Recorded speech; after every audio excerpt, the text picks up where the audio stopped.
Voilà. Bonjour tout le monde, bienvenue à cette séance régulière du 6 octobre 2021. Donc, dans un premier temps, ça me prendrait un proposeur et un secondeur pour l'ouverture de cette assemblée. Proposeur, Mme Marlène Cordato, appuyé par M. Éric Westram. Au point 1, on a la période de questions. M. Elbatal, les questions, on demande à nos citoyens de leur faire parvenir leurs questions par écrit. Est-ce que vous avez des questions spécifiques lors du dernier mois? Aucune question reçue, Monsieur le Préfet. Merci, Monsieur le Directeur général. Au point 2, l'adoption de l'ordre du jour. Un proposeur et un appuyeur. M. Gilles Blanchette, appuyé par Mme Sylvie Surprenant. Au point 3, c'est l'approbation et le suivi du procès-verbal de la séance ordinaire du 15 septembre dernier. Donc, un proposeur et un appuyeur aussi pour le suivi du procès-verbal de la séance ordinaire du 15 septembre. M. Charbonneau, appuyé par M. Gilles Blanchette. Au point 4, c'est l'aménagement, gestion des cours d'eau, environnement et rénovation domiciliaire. En 4.1, c'est une demande d'émission de certificat de conformité. Donc, un proposeur et un appuyeur. M. Jean Comtois, appuyé par Mme Marlène Cordato. Au point 4.2, c'est le projet de règlement, une résolution, projet de règlement 2102 amendant le schéma d'aménagement et de développement 2005 afin notamment de modifier les aires d'affectation relatives à la place Rosemère et à l'ancien golfe de Rosemère. C'est un suivi.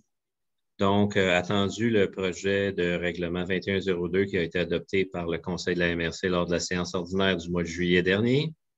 Attendu que le projet de règlement 2102 vise à amender le schéma d'aménagement et de développement 2005 afin notamment de modifier les aires d'affectation relatives à la place Rosemère et à l'ancien golfe de Rosemère.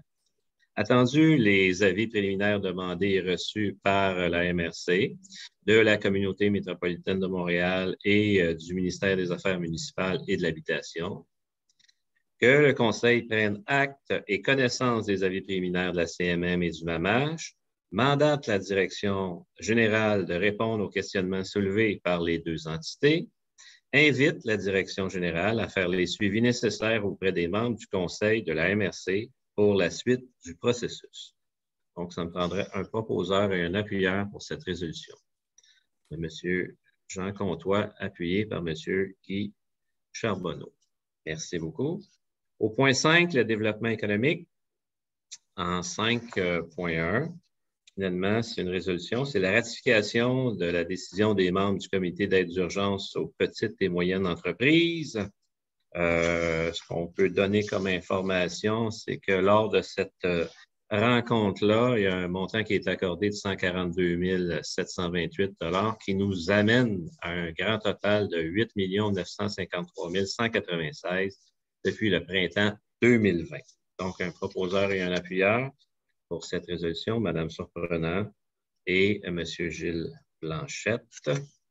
En 5.2, une résolution pour l'octroi d'une subvention de 5 000 $ dans le cadre du fonds de démarrage à l'entreprise FT Transport. Donc, un proposeur et un appuyeur. On a M. Guy Charbonneau, appuyé par M. Éric Westram. À 5.3, une résolution pour l'octroi d'une subvention de 5 000 $, toujours dans le cadre du fonds de démarrage des entreprises, cette fois-ci à Mécaniquad Incorporé. Donc, un proposeur et un appuyeur, M. Comtois, appuyé par M. Gilles Blanchette. En 5.4, toujours un octroi d'une subvention de 5 000 $ dans le cadre du fonds de démarrage des entreprises à Aniform Fitness. Donc, un proposeur et un appuyeur. Mme Sylvie Surprenant, appuyée par M. Jean Comtois. En 6.1, c'est un dépôt. 6.2 également. En 6.1, c'était la liste de la correspondance. 6.2, les états financiers intérimaires. En 6.3, une résolution pour l'adoption des comptes payés et à payer du 16 septembre au 6 octobre. Donc, un proposeur et un appuyeur.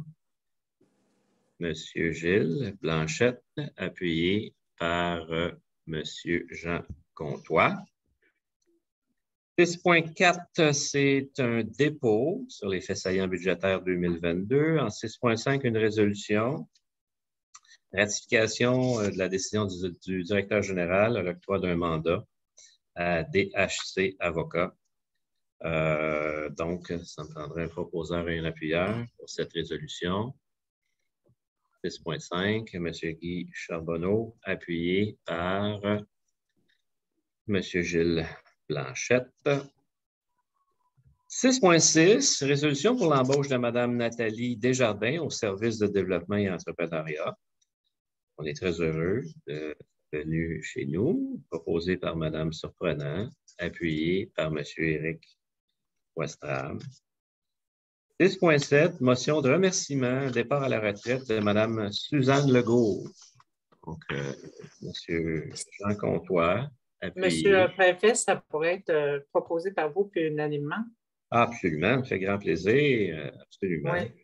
Donc, Mme Legault qui nous quitte après de très précieux, donner une aide vraiment appréciée à la MRC.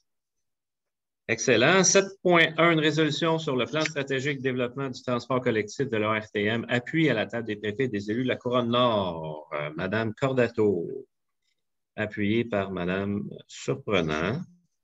7.2, une demande au gouvernement du Québec concernant le statut d'EXO à titre d'organisme admissible à l'aide financière pour l'achat d'autobus électriques. Donc, c'est un appui à la proposition de EXO. Donc, Mme Cordato, appuyée par Mme Surprenant. 7.3, c'était un dépôt. C'était exactement un dépôt. En 7.4, l'autorisation de renouvellement sur le programme d'aménagement des forêts pour la région des Laurentides. Donc, un proposeur et un appuyeur pour cet appui-là. M. Comtois, appuyé par M. Guy Charbonneau. Et finalement, la levée de l'Assemblée, un proposeur et un appuyeur. M. Guy Charbonneau, ça fait plaisir, M. Charbonneau, et appuyé par M. Gilles Blanchette. Merci beaucoup de votre attention et à bientôt. Au revoir.